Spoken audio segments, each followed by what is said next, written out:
This is the third week that Mahmoud Khalil has been in detention in Louisiana, in a prison there, I believe in Gina.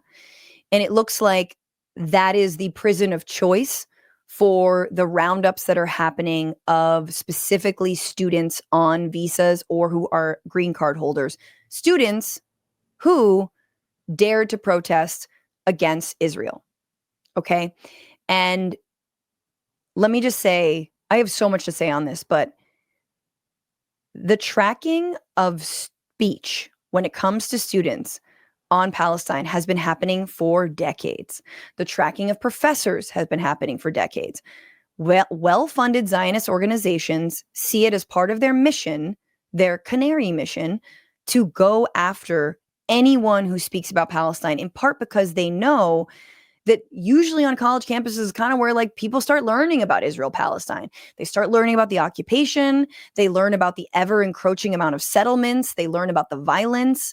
They learn about the displacement. They learn about the wars on Gaza. This has not been the first assault on Gaza.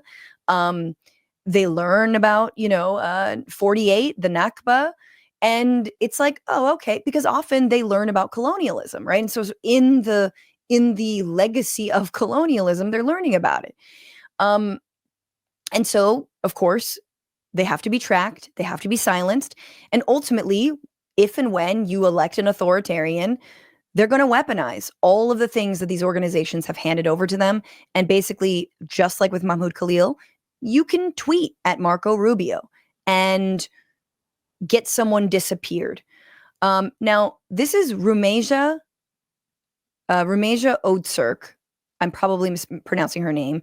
She's a Turkish national, but she's I believe a PhD student at Tufts University, and she is being accosted on the street by no less than 6 masked individuals, which is very fitting because, again, part of all this like drive to clamp down on protests is to get rid of anyone who covers their faces so they can identify you. And everyone, honestly, if you're going to be in a Palestine protest and you might be a student or at risk, honestly, I would say cover your face. Here, and she's being approached. Hi, ma'am. Hi, ma'am. Can we stop? Okay. We're 3 seconds in. Hi, ma'am. Can we talk to you? Hands on her. There are hands on her within 3 seconds of being approached. Hands on her wrist, straight up. Already terrifying. Can we talk to you? Putting hands on her. There's 1, 2. They took her phone.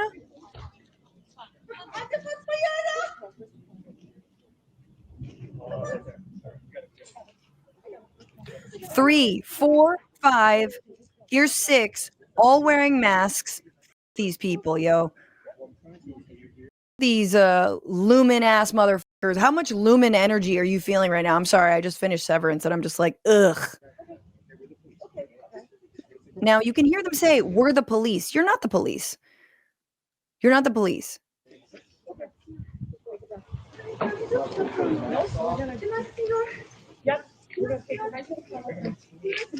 show you everything.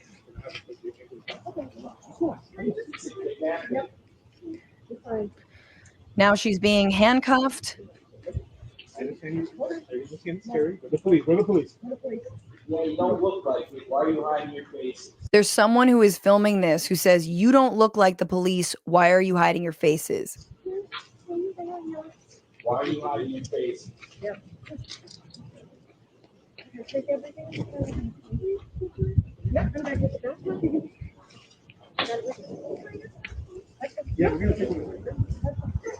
Oh my, now she's being led away. How do I know this?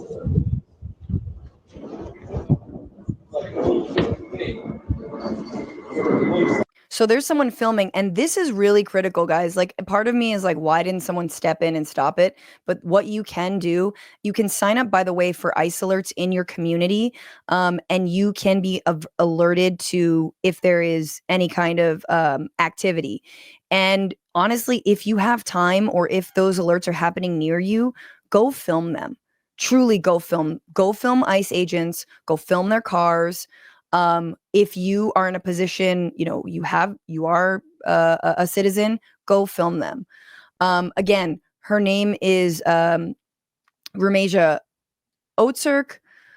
She was in Somerville, Massachusetts. She's a Turkish national. And what did she do? She wrote an op-ed, people. She wrote an op-ed asking the University of Tufts to divest from Israel. That's what she did. Mahmoud Khalil was on the negotiating committee with the University of Columbia. Apparently, Tufts had no warning that they were going to do this, which you're like, okay. But you kind of did, because it's been 3 weeks since Mahmoud Khalil was disappeared. So you kind of knew that anyone who was part of any movement was probably going to have a target on their back. It's just, we are really in some unprecedented territory for this country. I mean, precedented and unprecedented, right? It's happening in new ways. It's happening around speech. It's happening specifically in the service of a foreign ally. We obviously have used things like the Alien Enemies Act that is being used right now to hold Venezuelans in El Salvador in order to detain 200,000 Japanese Americans by sole virtue of the fact that they were Japanese. This is the same, very similar. Now, Marco Rubio says, no, he stands by this. He doesn't even acknowledge how awful it is. There's no acknowledgement of how scary what is happening is. He stands by the idea that he's with the Guyanese president. Okay, this is like actually kind of crazy, because there was a woman who was arrested by ICE, unclear her circumstances, but she was, if people have links to that, send them to me, or if you know more about it. She was arrested by ICE, unclear why, but she wrote something about the Guyanese government so they might be doing this even when you're not speaking out against Israel. We revoked her visa. It's an F1 visa, I believe. We revoked it, and here's why. And I'll say it again. I said it everywhere. Let me be abundantly clear, okay? If you go apply for a visa right now, anywhere in the world, let me just send this message out. If you apply for a visa to enter the United States and be a student, and you tell us that the reason why you're coming to the United States is not just because you want to write op-eds, but because you want to participate in movements that are involved in doing things like vandalizing universities, harassing students, taking over buildings, creating a ruckus, we're not going to give you a visa. If you lie to us and get a visa and then enter the United States, and with that visa participate in that sort of activity, we're going to take away your visa. And once you've lost your visa, you're no longer legally in the United States, and we have a right, like every country in the world has a right, to remove you from our country. So it's just that simple. I think it's crazy. I think it's stupid for any country in the world to welcome people into their country that are going to go to your universities as visitors. They're visitors. And say, I'm going to your universities to start a riot. I'm going to your universities to take over a library and harass people. I don't care what movement you're involved in. Why would any country in the world allow people to come and disrupt? Now, we gave you a visa to come and study and get a degree. Hang on, just a quick side note. Quick sort of, in parens here. Why would any democratic country not do that? I think what he means to say is, why would any authoritarian country allow that to happen? Why would any reactionary country allow that to happen? Why would any fascist country allow that to happen? Because trust me, I've lived in other countries. This is the part where Francesca talks about living in Argentina.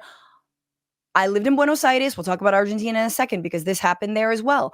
But Argentina has a university system, used to, until, Captain Chainsaw came at it, that was one of the most prestigious in South America. People from all over South America would go study at the University of Buenos Aires. Well, the University of Buenos Aires is very well known for its mass demonstrations. You walk in and, oh my God, 19-year-old me is like, because it's like banners everywhere, all these different tables, a different political organization, a different flavor of Marxist, Leninist, Maoist, whatever the you know what I mean? And nothing in between, all kinds of dope organizations that you could join to do like direct service work, to do like movement building work, to do pop ed work. There's like a feminist organization. Shit is dope up in there, right?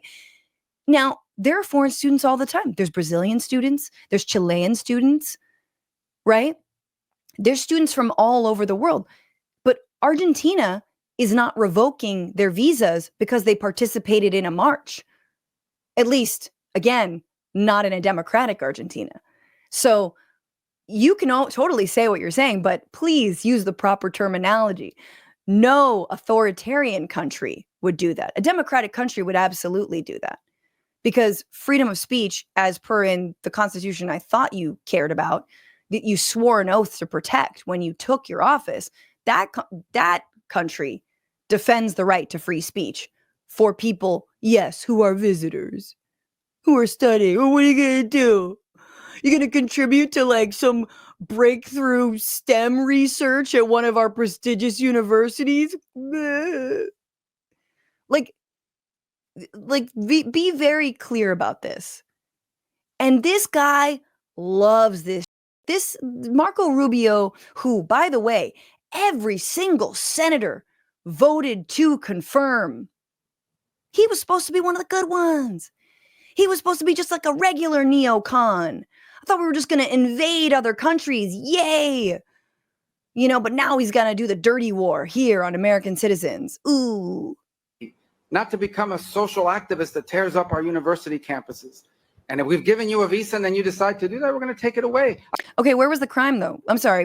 First of all, why would a woman in Massachusetts be held responsible for the non-criminal actions of Colombia? Guys, it is not a crime. You go in and you sit in a building. These are violations, y'all. These are citations often. Okay? And so you're going to hold a random woman accountable because she, like, just be honest. You're not being honest.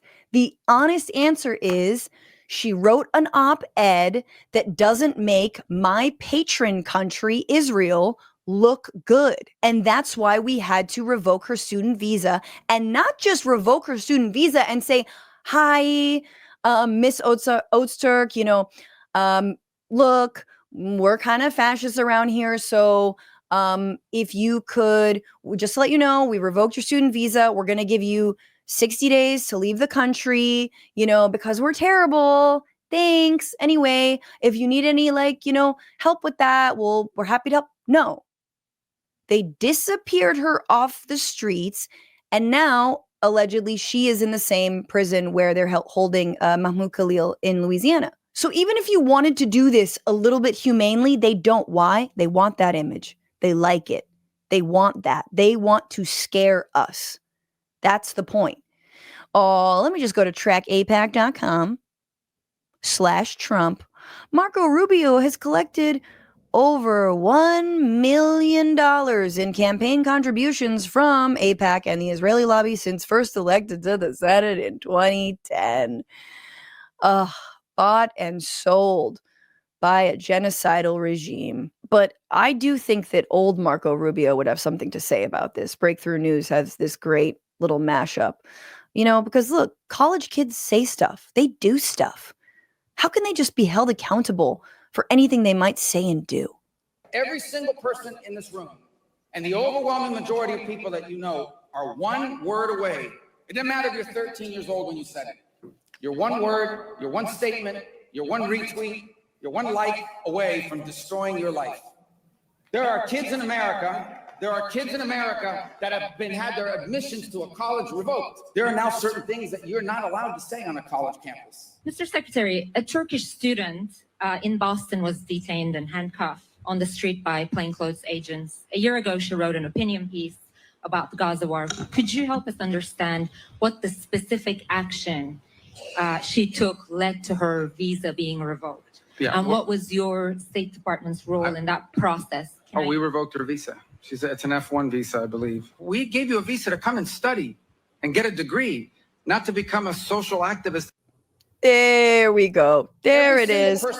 So, oh no, you're just one little N-word slip away, and we defend the right of our students to say the N-word. I love that he's like, you're just one word away, and you're like, what's that word? What's that word, dog? Tell me that word. You know you want to say that word. Like, which nobody is saying you should be disappeared for, yes, saying something racist. I don't like it, but in part, that is kind of what the First Amendment is about. I don't also think you should have it running rampant on your social media platforms. That creates an incredibly hostile environment. And sure as shit, advertisers don't like it, but I'll put that aside. These are people who've long been defending, usually white college students who like get drunk and do blackface and are like, why can't I get a college acceptance? You know what I mean? And now under their watch, college students are being disappeared, but that's okay. They're all brown, it's okay. More on that. Young So Chung, also Columbia Student University, been in this country since she was 7. Mamadou Tal, who is a Cornell University, I believe, grad student, has been denied by a judge the ability to put a stay on his arrest, his deportation, basically. He's denied his bid to immediately stop the government from trying to deport him. Mamadou is kind of an amazing figure. He was recently, I believe it was his second time on Democracy Now! And if you haven't watched it, I mean, I encourage you to. He is here from an undisclosed location, staying strong. Why is this issue so important to you? So, sorry, he's asked, why is this issue so important to you? The issue is Gaza. The issue is Palestine. I appreciate the question. I've said it before on your show, but I think for me, Palestine fundamentally holds up a mirror to the world and asks the question, what kind of world do we want to live in? And I think as tough as this moment is for me personally, it pales in comparison to what the Palestinians are going through. And I think this is, for me, a generational defining moment, a generational defining issue. And I think if the numbers of 18,000 children do not move people to action, then I don't think this is a world that we can be a part of or be proud of or want to even continue, because we have to ask ourselves, why is it there's a Palestine exception? What is it about the Palestinian issue that goes at the heart of this country? And what does it say? And what questions does it force us to interrogate and engage with the world in this moment? So I think fundamentally, I'm still a human being. I have an alive heart and I cannot retire my moral conscience. So regardless of sacrifice I have to make or the consequence, for me, that Palestine goes at the heart of the world today. And I think it's a generational defining issue. Okay, I love this answer, and it just shows you he's also like, no matter what I'm going through, it's nothing compared to what the people of Gaza are going through. And it is a generationally defining issue right now. It is no longer on the side, it is squarely in the middle. It really does intersect with everything, where we're putting our money, what we think about the limits of, not the limits, but when we're seeing where the state puts limits on the freedom of speech. You can be a Charlottesville demonstrator saying Jews will not replace us. You will carry your tiki torch and wear your little nerd ass, khakis and shirt, scream for the cameras, and cops will not do to you. Okay, a couple people lost their jobs. That sucked, but that's on the company. Do you think we're pursuing? We have all those people's faces. We know everybody who was at Charlottesville the night before and the same day. We know all those people. Some of them were arrested on January 6th. Where are they? Oh, they got let out. Okay, nah, man. The state is very, very clear on who it will allow express themselves and who it won't. And by my watch, I believe the Unite the Right rally actually killed a woman. Her name was Heather Heyer, lest we forget. Actual anti-Semites killed a woman, lest we forget.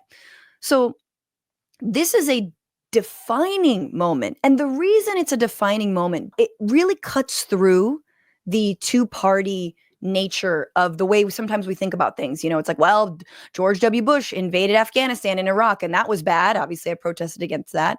And we can see that that's bad because that was like a Republican war. And yay, I'm glad that Biden pulled out of Afghanistan finally. But Israel really preys upon the liberal empathy that this is the just thing to do to to right the wrongs of the Holocaust, right? that we must allow Israel to do whatever it does, killing and maiming children, pregnant women, bombing hospitals, schools, aid workers, right? Journalists. That is all okay because we are trying to purge ourselves of the icky feeling that the Holocaust happened by doing another kind of Holocaust, right? By doing a genocide. But it's a genocide for good. It's a genocide for good. That is the difference. It really does cut to the heart of empty, honestly, like empty identity politics, empty, sort of democratic war for good bullshit. Because these people, I mean, what's so funny about this is like, you do know that all these people were protesting Biden, right? You kind of hate Biden, don't you? They hated Biden too. There's more. Ali Reza Daroudi, 22 years old from University of Alabama, doctoral student from Iran, detained early Tuesday morning on his off-campus home. I don't know what Youngso Chung is doing right now. I think she got a court order to actually not get her she has a temporary restraining order. So she's not being detained yet. Badr Khansuri, Indian citizen, was teaching at Georgetown University. I mean, this is just chilling, guys. There's flyers of him. And obviously people are protesting, as they should be. What's going on, Frantifa? If you haven't already, subscribe to this channel right now. Hit that button. And also, you can become a patron and support the show every single week. Get access to bonus episodes and exclusive merchandise. Patreon.com/bitchuation room. Do it.